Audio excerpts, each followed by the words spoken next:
Thursday. It is Wacky Socks Day. I'm going to stand up and show you Miss Lang's wacky socks. They are extremely high and have a wonderful smiley face on them. I think a student gave me them when I was teaching back in Colorado. So Miss Lang always loves the gifts that you have given her. I'm so glad you guys are here today. I hope you are wearing some wacky socks. I hope that you are enjoying your day so far. I'm here to read you some Harry Potter and to see what's going on with him. I hope you guys all were able to get outside yesterday, or you're going to get outside today. Make sure you're still keeping up with exercise, with reading. Just as much as we need to exercise our bodies, we need to exercise our brains. Please make sure you are memorizing those math facts, multiplication and division. You will need them in 5th grade. And Miss Lang's not going to be there in 5th grade, so you're going to need to learn them so that you can excel and do awesome, just like I know you all can. Okay? So Harry Potter time. We are reading. We are still on chapter 12, the Polyjuice Potion. We just learned that people are going home for Christmas, but if you remember, Harry, Ron, and Hermione are staying so that they can take the Polyjuice Potion in hopes that they can get Malfoy to tell him that he is the heir of Slytherin and has opened up the Chamber of Secrets, okay? So let's get reading. At last the term ended, and a silence deep as the snow on the grounds descended on the castle. Harry found it peaceful rather than gloomy, and enjoyed the fact that he, Hermione, and the Weasleys had the run of Gryffindor Tower, which meant they could play Exploding Snap loudly without bothering anyone and practice dueling in private. Fred, George, and Ginny had chosen to stay at school rather than visit Bill and Edric with Mr. and Mrs. Weasley. Percy, who disapproved of what he termed their childish behavior, didn't spend much time in Gryffindor Common Room. He had already told them pompously that he was the only staying over Christmas because it was his duty to protect and prefect to support the teachers during this troubled time. Christmas morning dawned cold and white. Harry and Ron were the only ones left in their dormitory and woke up early by Hermione, who burst in fully dressed and carrying presents for both of them. "Wake up," she said loudly, pulling back the curtains at the window. "Hermione, you're not supposed to be in here," said Ron, shielding his eyes against the light. "Merry Christmas to you, too," said Hermione, throwing him his present. "I've been up for nearly an hour, adding more lace wigs to the potion. It's ready." Harry sat up suddenly, wide awake. "Are you sure?" "Positive," said Hermione, shifting Scabbers the rat so that she could sit down at the end of Ron's four-poster bed. "If we're going to do what I say, it should be tonight." At that moment, Hedwig swooped into the room, carrying a very small package in her beak. "Hello," said Harry happily as she landed on his bed. "Are you speaking to me again?"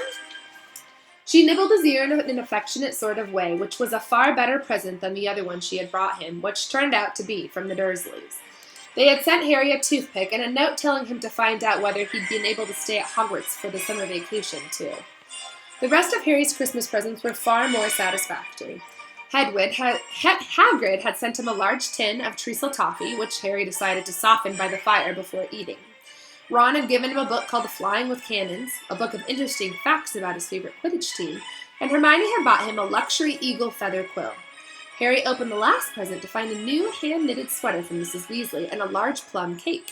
He read a card with a fresh surge of guilt, thinking about Mr. Weasley's cat, which he hadn't been seeing since it was crashed into the Whomping Willow, and the bout of rule-breaking he and Ron were planning next.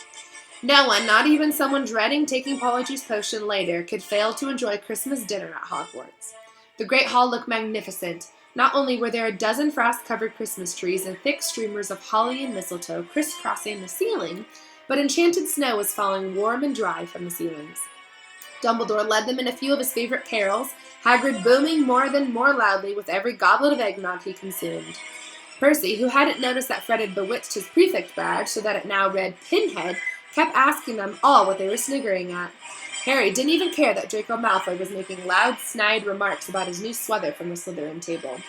With a bit of luck, Malfoy would be getting his come-up-post in a few hours' time. Harry and Ron had barely finished their third helpings of Christmas pudding when Hermione ushered them into the hall to finalize their plans for the evening. "We still need a bit of people you're changing into," said Hermione matter-of-factly, as though she were sending them to the supermarket for laundry detergent. "And obviously, it'll be best if you can get something of Crabbe and Goyle's. They're Malfoy's best friends. He'll tell them anything. And we also need to make sure that the real Crabbe and Goyle can't burst in on us while we're interrogating him. I've got it all worked out," she went on smoothly, ignoring Harry and Ron's stupefied faces. She held up two plump chocolate cakes. I filled these with a simple sleeping potion. All you have to do is make sure Crab and Goyle find them. You know how greedy they are. They're bound to eat them. Once they're asleep, pull out a few of their hairs and hide them in a broom closet. Harry and Ron looked incredulously at each other. Hermione, I don't think. That could go seriously wrong. For Hermione had a steely glint in her eye, not unlike the one Professor McGonagall sometimes had. The potion will be useless without Crabbe and Goyle's hair, she said sternly. You don't want to investigate Malfoy, don't you? Oh, all right, said Harry. But what about you? Whose hair are you ripping out? I've already got mine, said Hermione brightly, pulling a tiny bottle out of her pocket and showing them the single hair inside it. Remember Millicent Bulstrode wrestling with me at the dueling club? She left us on my robes when she was trying to strangle me, and she's gone home for Christmas, so I'll just have to tell the Slytherins I've decided to come back. When Hermione had bustled off to check on the Polyjuice potion again, Ron turned to Harry with a doom-laden expression. Have you ever heard of a plan where so many things can go wrong? But to Harry's and Ron's utter amazement, stage 1 of the operation went just as smoothly as Hermione had said. They lurked in a deserted entrance hall for Christmas tea, waiting for Crabbe and Goyle, who had remained alone at the Slytherin table, shoveling down 4th helpings of cake. Harry had perched the chocolate cakes at the end of the banisters. When they spotted Crabbe and Goyle coming into the great hall, Harry and Ron hid quickly behind a suit of armor next to the front door. How thick can you get? Ron whispered ecstatically as Crabbe gleefully pointed out the cakes to Goyle and grabbed them. Grinning stupidly, they stuffed the cakes whole into their mouths. For a moment, both of them chewed greedily, looks of triumph on their faces. Then, without the smallest change of expression, they both kneeled backward and hit the floor. By far the hardest part was hiding them in the closet across the hall. Once they were safely stowed away among the buckets and mops, Harry yanked out a couple of the bristles that covered Goyle's forehead, and Ron pulled out several of Crabbe's hairs.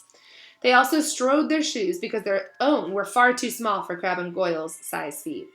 Then, still stunned at what they had done, they sprinted up to Moaning Myrtle's bathroom. They could hardly see for the thick black smoke issuing from the stall in which Hermione was stirring the cauldron. Pulling their robes over their faces, Harry and Ron knocked softly on the door. Hermione! They heard the scrape of the lock, and Hermione emerged, shiny-faced and looking anxious. Behind her, they heard the glop-glop of bubbling, gluttonous potion. 3 glass tumblers stood ready on the toilet seat. Did you get them? Hermione asked breathlessly. Harry showed her Goyle's hair. Good, and I sneaked these spare robes out of the laundry, Hermione said, holding up a small sack. You'll need bigger ones once they're Crabbe and Goyle. The 3 of them stared into the cauldron. Close up, the potion looked thick, dark mud, bubbling sluggishly. I'm sure I've done everything right, said Hermione nervously, rereading the splash page of the most potente potions. It looks exactly like the book says it should. Once we've drunk it, we'll have exactly an hour before we change back into ourselves. Now what? Ron whispered. We separate into 3 glasses and add the hairs. Hermione ladled large dollops of the potion into the glasses. Then, her hand trembling, she shook Maleficent Bulstrode's hair out of the bottle into the first glass. The potion hissed loudly like a boiling kettle and frothed madly. A second later, it turned a sick sort of yellow. Ugh, essence of Maleficent Bulstrode, said Ron, eyeing it with loathing. Bet it tastes disgusting. Add yours, then, said Hermione. Harry dropped Goyle's hair into the middle glass, and Ron put Crabbe's into the last glass. Both glasses hissed and frothed. Goyle's turned the khaki color of a booger, and Crabbe's a darky, murky brown. Hang on, said Harry, as Ron and Hermione reached for their glasses. We better not all drink them in here. Once we turn into Crabbe and Goyle, we won't fit. And Millicent Bulstrode's no pixie. Good thinking, said Ron, unlocking the door. We'll take separate stalls. Careful not to spill a drop of his Polyjuice potion, Harry slipped into the middle stall. Ready, he called. Ready, came out Ron and Hermione's voices. 1, 2, 3. Pinching his nose, Harry drank the potion down into 2 large gulps. It tasted like overcooked cabbage. Immediately, his insides started writhing as though he just swallowed live snakes. He doubled up, wondering whether he was going to be sick, and then a burning sensation spread rapidly from his stomach to the very ends of his fingers and toes. Next, bringing him gasping on all fours, came a horrible melting feeling as the skin all over his body bubbled like hot wax. And before his eyes, his hands began to grow, the fingers thickened, and the nails broadened. The knuckles were bulging like bolts, and his shoulders stretched painfully, and a prickling on his forehead told him that his hair was creeping down toward his eyebrows. His robes ripped as his chest expanded like a barrel bursting in hoops, and his feet were agony in shoes 4 sizes too small. As suddenly as it had started, everything stopped.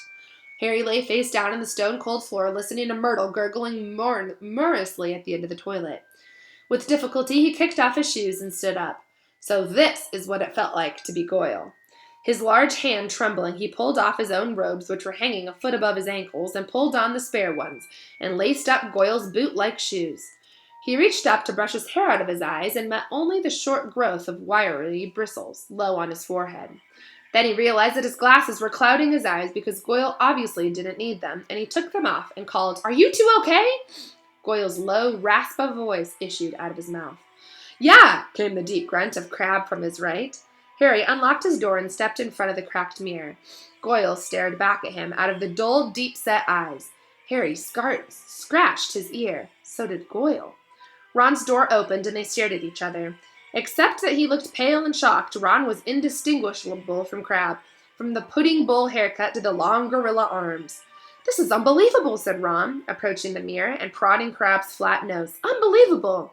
"We better get going," said Harry, loosening his watch, now that it was cutting into Goyle's thick wrist.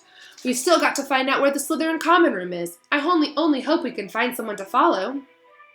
Ron, who had been gazing at Harry, said, "You don't know how bizarre it is to see Goyle thinking." He banged on Hermione's door. "Come on, we need to go." A high-pitched voice answered him.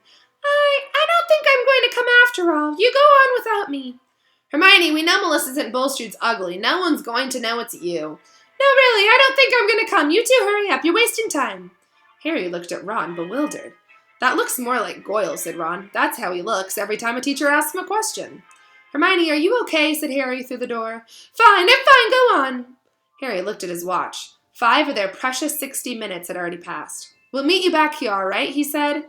Harry and Ron opened the door of the bathroom carefully, checked that the coast was clear, and set off. "Don't swing your arms like that," Harry muttered to Ron. "Eh? Crabbe holds them sort of stiff." "How's this?" "Yeah, that's better." They went down the marble staircase, and all they needed now was a Slytherin that they could follow to the Slytherin common room, but there was nobody around. "Any ideas?" muttered Harry. "The Slytherins always come up to breakfast from over there," said Ron, nodding to the entrance of the dungeons. The words had barely left his mouth when a girl with long curly hair emerged from the entrance. "Excuse me," said Ron, hurrying up to her. "We've forgotten the way to the common room." "I beg your pardon?" said the girl stiffly. "Our common room? I'm Ravenclaw." She walked away, looking suspiciously back at them. Harry and Ron hurried down the stone steps into the darkness, their footsteps echoing particularly loudly as Crabbe and Goyle's huge feet hit the floor, feeling that this wasn't going to be as easy as they hoped. Okay, I'm stopping there, guys. So they have taken the Polyjuice Potion, and now Ron and Harry have turned into Crabbe and Goyle, who were kind of the big thugs that protected Malfoy. So now they have to try to go find Malfoy and ask him if he has been opening the Chamber of Secrets and if he is the heir, okay? So once again, I hope that you guys are wearing your wacky socks. I can't wait to see you guys tomorrow. I hope that you have a good rest of your day, and Miss Ling misses you all. Bye, guys.